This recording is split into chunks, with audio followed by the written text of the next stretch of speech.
Hi, and welcome back to Making Retirement Possible, a guide to getting on track to your financial independence.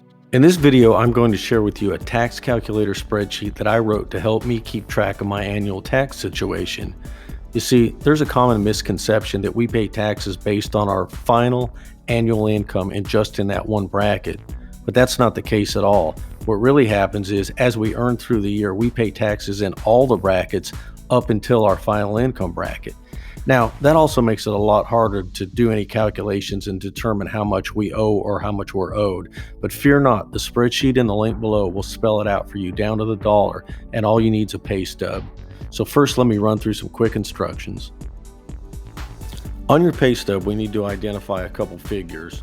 First, under the income, you need to locate your federal taxable wages year to date. Next, under the taxes, you need to find your federal income taxes paid year to date. Take these two figures, write them down, record them, and let's move over to the spreadsheet. Okay, here we have the spreadsheet, and as you can see, we've got three tabs: single filer, married, and head of household. And each of them have their respective tax brackets and programming behind them. For this example, we're going to use the single filer. So remember the two values we took, the federal taxable wages and the federal income tax paid from your pay stub.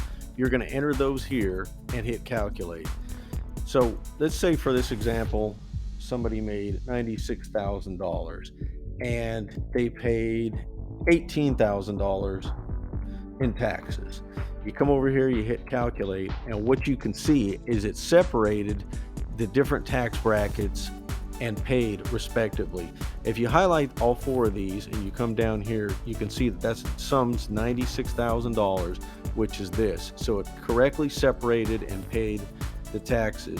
And so if you were to make $96,000 as a single filer, you would owe $17,120. In this case, this person paid $18,000 in tax, and he gets a refund of $881.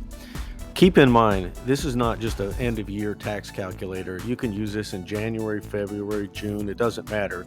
It's a great way to look at your pay stubs and figure out if you're over or under what you should be paying. I hope you enjoyed this video. If you'd like to see more content, please like and subscribe.